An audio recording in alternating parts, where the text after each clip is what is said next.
Yes, go ahead. Thank you both. Thank you both for your papers this morning. Jessica, I wanted to ask if you have any, not apprehensions, but any ideas about, because there's going to be a Friends anniversary show, right? Have you heard anything? Do you know if this is going to be used to catch up or make up for I anything? have no idea. The only thing, and I really haven't heard too much about it except for the fact that something is happening. From my understanding, it seems like it's something that's organized between the actors themselves. And if I understood correctly, the writers are not taking any part, have refused actually to take part. So it's going to be some kind of unscripted, and I would have to check on that, but it's going to, if I was to understand correctly, it's some kind of unscripted reunion type thing, and I think it's going to be on HBO. I'm not sure exactly, but I don't have any other information than that. I think the writers were I think pretty happy to leave it where they left it, and not and have always maintained that they didn't want to come back to it. So that's what I know about that. I have a question for Sébastien as far as the Sissyphobia thing is concerned. So do I understand you rightly as the fact that Sissyphobia is worse for black gays than for white gays?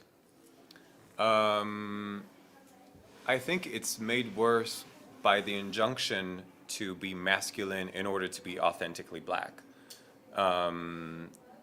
But there is Sissyphobia among gay men, and in fact, it's addressed in Noah's Ark when Ricky's character starts making femphobic comments.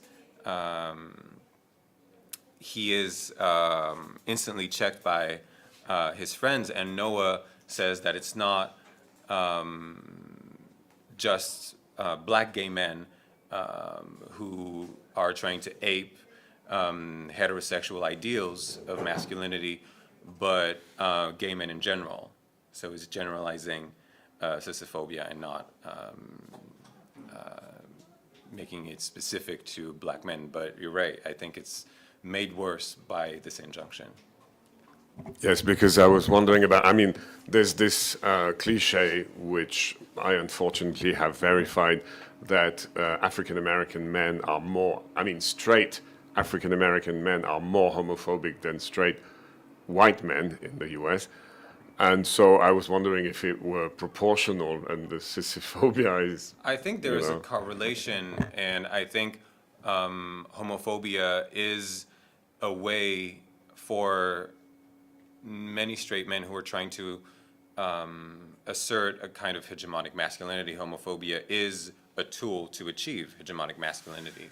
But I think it's made worse by the fact that black masculinities are not hegemonic. They're considered inauthentic in and of themselves, and they're marginal.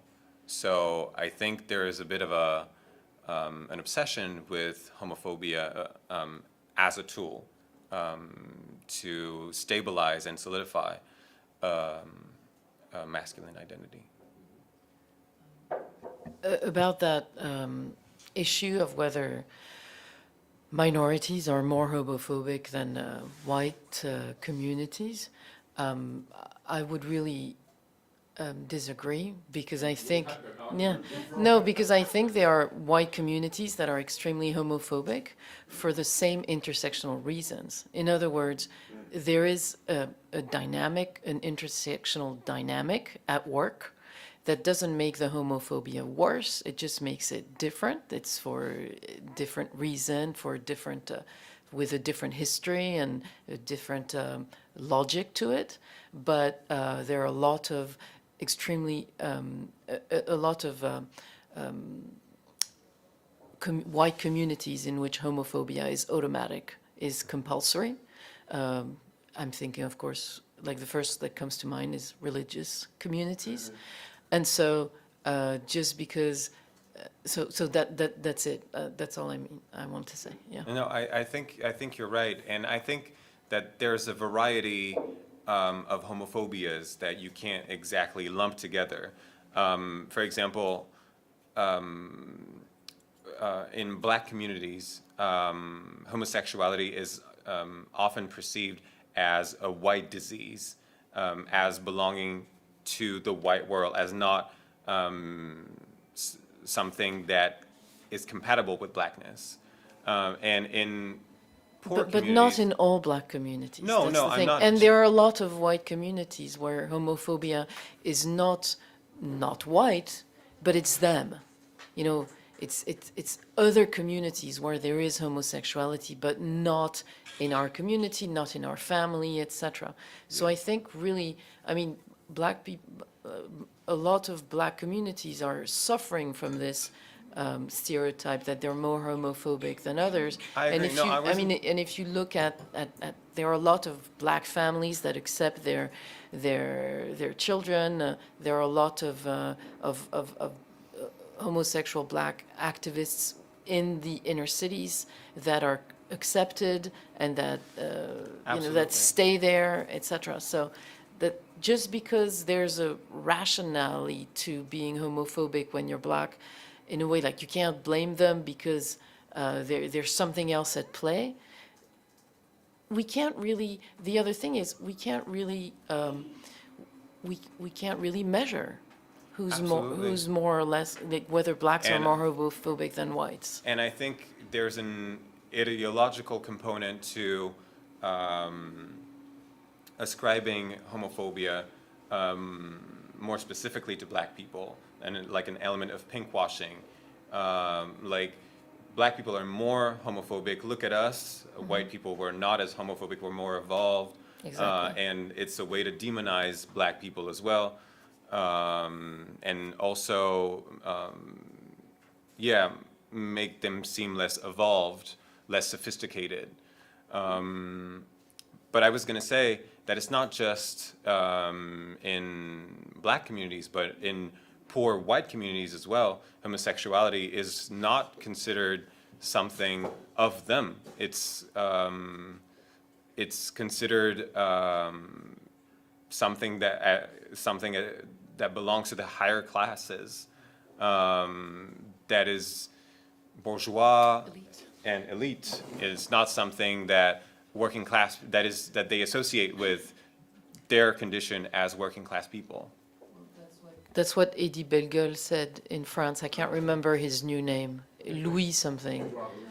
Édouard Louis, voilà. Bon, c'est ce qu'il dit en France, hein. Donc c'est exactement ça. You want to ask another question, or we have time for one more question, and then we can go and talk over coffee? Or maybe we go directly. I don't have a question, it was just a remark about your paper, which I love France, so I can just talk about France forever, and I'm just happy to have even more reasons to talk about France. But I thought the gestational pregnancy was the most unbelievable on France, and Phoebe is such a loony character, and her reactions when I don't like, I didn't see the episodes again, but doesn't she kind of like doesn't want to give the baby up, and then she's like, oh my God, I don't want to keep the baby. And I think it's great that the question was approached, etc. It's not as problematic in the US as in France at all. Right. But in the end, I did feel strange that it wasn't really like the subject was not really, there was no real debate because she's such a crazy character. Right. I think that's one of the ways in which that is, yeah, it's not really a representation that we think about as being particularly innovative, because it's couched in such a crazy situation. I mean, she's having her brother's children, and she's such a crazy character anyway, that it just kind of seems like, well, yeah, that is what she would do. There's also a real discourse of kind of selflessness that goes. There's a whole episode where she debates about whether she's going to do it or not, and so it's also couched in these kind of sort of really maternal. This is kind of the natural thing for her to do as her sort of her duty to help her brother. But that. Except that her brother's wife is very old. Right. And so that kind of breaks it, because there's nothing natural about, because the debate is also letting a woman Yeah, although she's a home economics teacher, so she's kind of a maternal figure to begin with, and she's also kind of a maternal figure for her own husband, who's this much younger guy. But there was no real debate over the way that played out. And I do love also that they address that issue of her having difficulty giving up the babies that she's nurtured. And it's funny. Obviously, it's a comedy. It has to be funny. But yeah, what she says is she turns to Rachel and she says, "Can you go ask if they really need all of these babies? Can I have one? Can I keep one?" And Rachel is like, "Oh my God, I'm going to be on TV!" Right? She's afraid that there's going to be some kind of scandal. And then everything resolves itself, of course, because it's a sitcom. But it's a really tender moment, and when she's holding those 3 babies, and it's kind of a close-up, you kind of see